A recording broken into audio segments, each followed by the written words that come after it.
UP की सियासत में जातीय जनगणना का मुद्दा एक बार फिर से उठा है और कल समाजवादी पार्टी ने पूरे सदन के दौरान दोनों सदनों में जातीय जनगणना के मुद्दे को उठाया, लेकिन सरकार ने उसे सिरे से खारिज करते हुए केंद्र सरकार के पाले में डाल दिया। इस मुद्दे पर बात करने के लिए समाजवादी पार्टी के सीनियर लीडर धर्मेंद्र यादव जी हमारे साथ मौजूद हैं। सर, पूरी तरीके से सरकार ने सिरे से खारिज कर दिया जबकि बिहार में जातीय जनगणना हो रही है। देखिए, ये बीजेपी की सरकार पूरी तरह से पिछड़ा विरोधी है।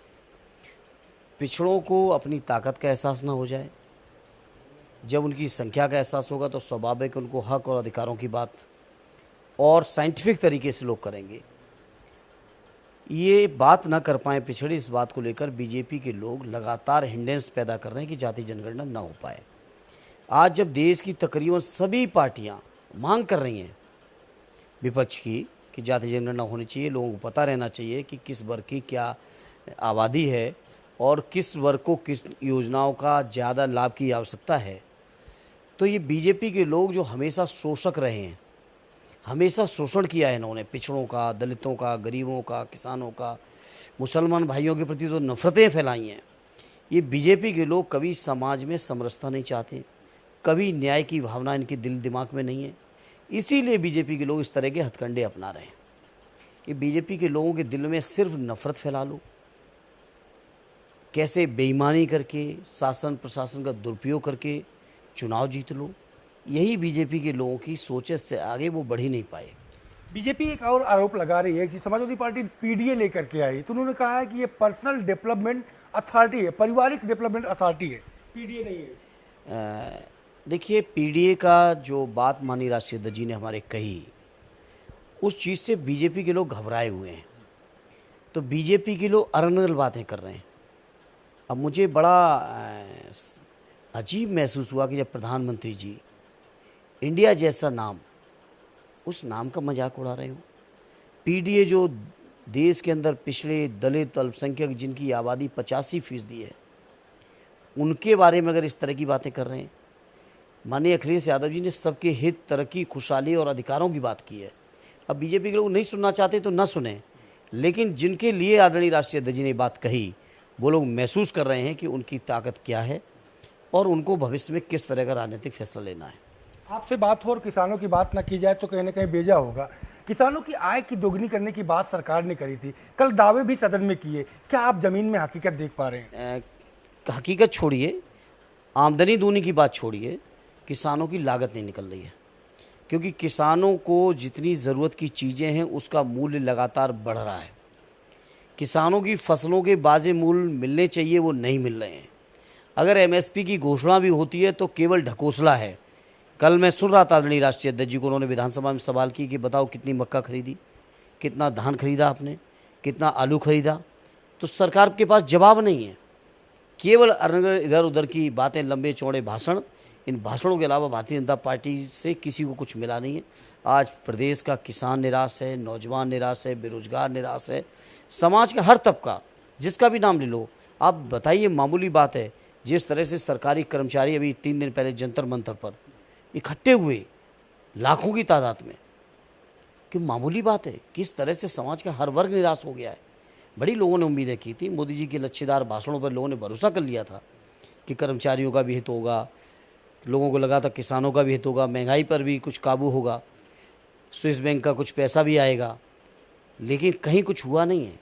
9 साल की केंद्र की सरकार ले लो, 6.5 साल की उत्तर प्रदेश की सरकार ले लो, इन सरकारों ने निराश किया है और 24 के चुनाव में जनता जवाब देगी।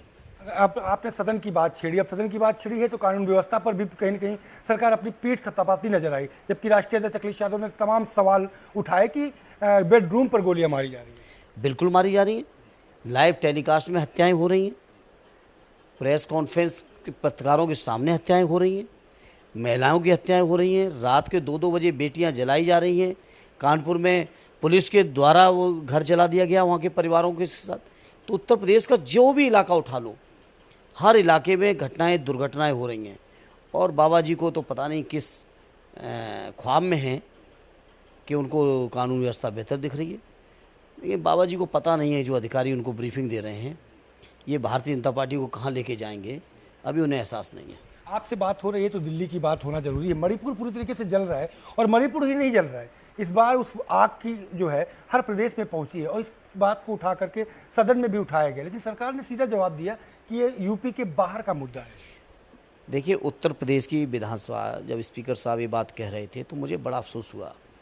उत्तर प्रदेश की विधानसभा की परंपराओं का, उत्तर प्रदेश की विधानसभा की गरिमा को पूरे देश में सम्मान करते हैं लोग, और लोग ये मानते हैं कि उत्तर प्रदेश के लोग देश के अंदर कहीं की भी कोई चिंता है, कहीं कोई संकट है, समस्या है, तो उसके लेकर उत्तर प्रदेश की विधानसभा में बैठे हुए सम्मानित सदस्य चिंतित भी होंगे, अवेयर भी होंगे, जागरूक भी हैं।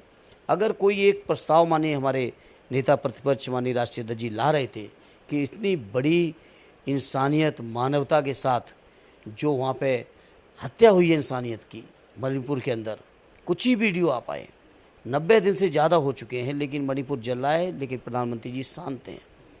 उत्तर प्रदेश की विधानसभा में कहा जाता है कि मणिपुर की घटना, क्या मणिपुर देश के बाहर है? क्या देश के बाहर है? ये तो लोग बड़े राष्ट्रवाद की बात करते थे, राष्ट्रीय एकता के लंबे लंबे भाषण दिए। क्या मणिपुर उत्तर देश के बाहर है क्या? तो उत्तर प्रदेश की विधानसभा जहाँ की इतनी बड़ी गरिमा हो, अगर उसमें एक निंदा प्रस्ताव पारित होता तो शायद उत्तर प्रदेश का मान सम्मान गौरव बढ़ता। लेकिन बीजेपी के लोग, इनको अपनी राजनीति से मतलब है, ना उत्तर प्रदेश के सम्मान से मतलब है, ना देश के सम्मान से। अगला सवाल मेरा ये है कि पसमानदा मुस्लिम समाज के जरिए बीजेपी अल्पसंख्यक वर्ग पे कहीं ना कहीं सेंध मारने का प्रयास कर रही है। सवाल मेरा ये है कि पसमानदा मुस्लिम समाज को जो आरक्षण पर रोक लगी थी वो अभी तक नहीं हटी, उनको लेकर के किस तरीके से? देखिए, बेबुनियाद बातें करती है बीजेपी के लोग। जो मंडल आयोग की सिफारिशें हैं उसमें मुस्लिम समाज के भी जो पिछड़े वर्ग के लोग हैं उनको भागीदारी भी है, और नफरत और बंटवारे की बात केवल बीजेपी के लोग कर रहे हैं। मैं कह रहा हूँ, जो देश के अंदर मंडल आयोग कह के गए, मंडल आयोग की जो सिफारिशें थी मंडल साहब की, उनको ही बीजेपी लागू कर दे,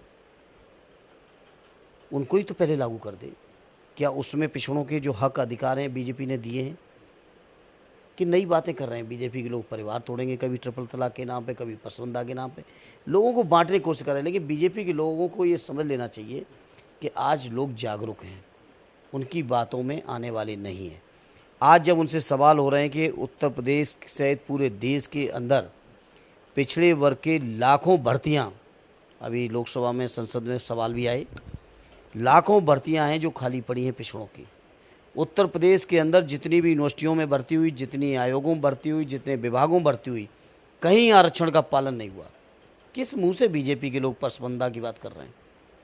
अगला सवाल मेरा ये कि बीजेपी ने 24 के लिए लोटस अभियान चलाया। पहले ओम प्रकाश राजभर के अलावा दारा चौहान, और अब कहीं ना कहीं डोरे आरएलडी पर भी डाल रहे हैं। डालने दीजिए, कोई इन बातों का फर्क नहीं है। जनता जब खड़ी होती है तो ये बातें, ये अवसरवादी लोग, राष्ट्रीय अध्यक्ष जी ने कहा कि कौन सा गाना गाते थे, अब योगी जी भूल गए तो उसके लिए कोई क्या करे।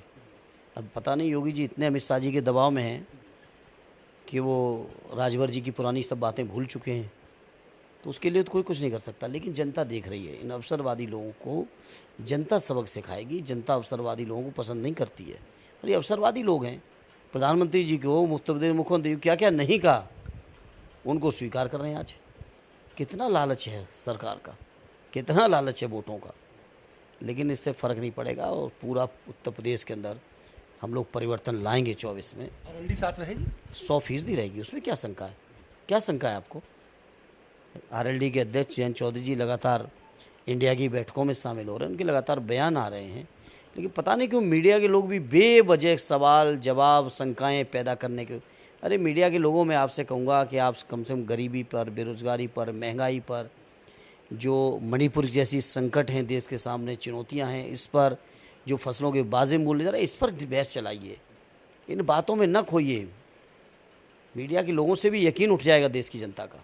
अगला सवाल मेरा कि उपचुनाव घोसी का होना है, ऐसे में समाजवादी पार्टी घोसी की जो आपकी खुद की सीट थी उसे जीतने में किस तरीके से जीतेगी। और जो अवसरवादी लोग जिनकी मैं चर्चा कर रहा था, ये भी एक नया अवसरवाद, एक और अध्याय अवसरवाद का। जिस तरह से दारा सिंह जी को पार्टी ने लड़ा के जिताया था, उनकी सीट बदल गई थी, पुरानी सीट पर लोकप्रिय थे, दूसरी सीट देके उनको विधायक बनाया, और फिर उन्होंने पार्टी छोड़ी है। तो लोग सबक सिखाएंगे घोसी के क्रांतिकारी लोग। घोसी की, आजमगढ़ की, ये पूर्वांचल की सरजमीं समाजवादियों की मामूली सरजमीं नहीं है। और इस जमीन पर की खासियत ये रही कि जब जब समाजवादियों के किसी ने अपमान किया है, तो वहाँ की जनता ने करारा जवाब दिया है और घोसी का परिणाम भी ऐसा ही होगा। अंतिम सवाल मेरा पर्सनल तौर पे, मैनपुरी मुलाकात हुई, आजमगढ़ हुई, अब घोसी भी होगी। पर्सनल अब अगली चुनाव में कहाँ पे मुलाकात होगी, बधाई होगी? बदायूं से राष्ट्रीय अध्यक्ष जी आदेश करेंगे, बदायूं होगी। राष्ट्रीय अध्यक्ष जी जो आदेश करेंगे उसका पालन होगा। और रही बात मुलाकातों की, तो जब संजय जी चाहेंगे तो मुलाकात होगी। शुक्रिया हमसे बात करने की। तो आपने सुना समाजवादी पार्टी के सीनियर लीडर धर्मेंद्र यादव जी का, जिनका साफ तौर पे कहना है घोसी में उन तमाम मौकापरस्त लोगों को जो पार्टी ने विधायक बनाया था, उन्हें एक बार फिर से वहां की जनता सबक सिखाएगी और जो सपने लेके चले हैं वो सपने तोड़े भी जाएंगे। कैमरा पर्सन हिमांशु के साथ संजय चौहान, भारत समाचार, लखनऊ।